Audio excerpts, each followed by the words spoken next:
तो नमस्कार दोस्तों, मैं मनोज रावत, आपका मित्र और आपका शिक्षक साथी। आज इस वीडियो के माध्यम से हम जानेंगे कि SO2 फॉर्मेट क्या है यूडाइस में और इसका क्या उपयोग है।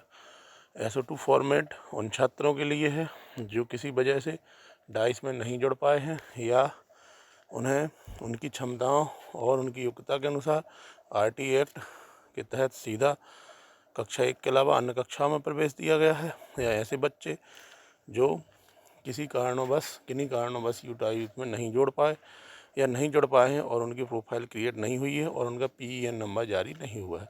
तो इसके लिए हमें क्या करना है? इसके लिए हमारे ब्लॉक स्तर से एक फॉर्मेट जारी किया गया है। उस फॉर्मेट में हमें उन बच्चों की जानकारी भरना है और हमें अपने BRC कार्यालय में जमा करना है। वहाँ से इन बच्चों के PEN नंबर जारी होंगे और इन्हें हम आसानी से अपनी डाइस में जोड़ पाएंगे। तो चलिए देखते हैं इसमें क्या है। इस तरीके से आपकी स्क्रीन पर ये जो दिख रहा है इसे SO2 फॉर्मेट कहते हैं। SO2 फॉर्मेट में सबसे पहले तो यूडाइस कोड, अपने विद्यालय का हमें यूडाइस कोड डालना है। इसके बाद स्कूल का नेम, यानी हमें अपने विद्यालय का इसमें नेम डालना है। यूडाइस डिस्ट्रिक्ट नेम, अपने ज़िले का नाम, और इसके बाद ब्लॉक नेम।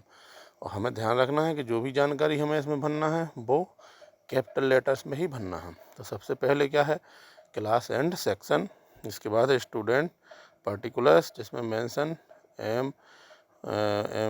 उसमें अपन को मेल फीमेल है कि क्या है, इस तरीके से जेंडर, नेम और DOB ये पहले कॉलम में।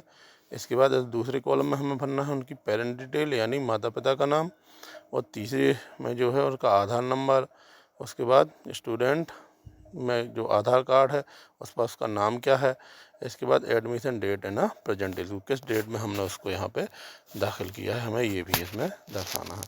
इसके बाद जो सबसे बाद वाला कॉलम है इसमें हमें भरना है reason why student was not added in the previous academic year. हमें ये कारण का भी उल्लेख करना है कि किस कारण से ये बच्चा हमारे पिछले साल इसमें नहीं जुड़ पाया है। तो जैसे पिछले साल उसका आधार जनरेट नहीं था, या किसी और वजहों से, या वो बहुत लेट एडमिशन लिया उसने, या इसके अलावा इसी बार हमने उसको सीधे कक्षा 2 में प्रवेश दिया या 3 में, तो उसका हमें यहाँ पे सीधा उल्लेख करना है। इतनी जानकारी भर के, और इसमें सबसे बड़ी जो बात में ध्यान रखना है साथियों, वो है कि इसमें बच्चे का आधार कार्ड ज़रूर होना चाहिए।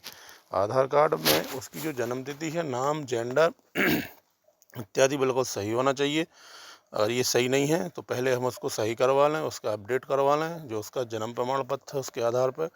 इसके बाद ही हम इस SO2 फॉर्मेट को भर के और इसको BRC कार्यालय में जमा करेंगे। तो इसके लिए अपन क्या करेंगे, इसमें जो भी डिटेल है वो इसको फिल करेंगे और साथ में बच्चे की आधार कार्ड की फ़ोटोकॉपी इसमें अटैच करते हुए हमें सीधे BRC कार्यालय में इसको जमा कर देना है। इसके अलावा एक फॉर्मेट और इसमें हिंदी में डला हुआ है, तो ये भी बिल्कुल हम भरना चाहें तो इसमें पहला कॉलम है कक्षा बच्चे की, दूसरा है बच्चे का नाम, फिर उसका लिंग, उसकी जन्म तिथि, उसकी समग्र ID, उसका माता का नाम, पिता का नाम, आधार कार्ड नंबर।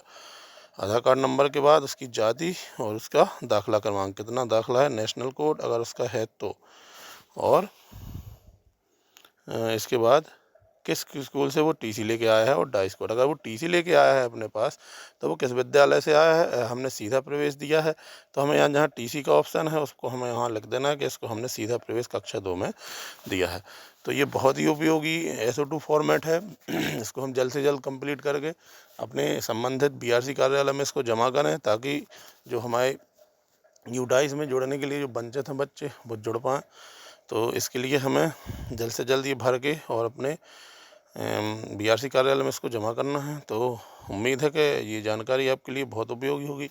इसी प्रकार की उपयोगी जानकारी के लिए आप मेरे साथ बने रहें और इस चैनल को लाइक करें और सब्सक्राइब करें, अधिक से अधिक शेयर करें, ताकि सभी शिक्षक साथियों को इसके बारे में जानकारी प्राप्त हो। धन्यवाद।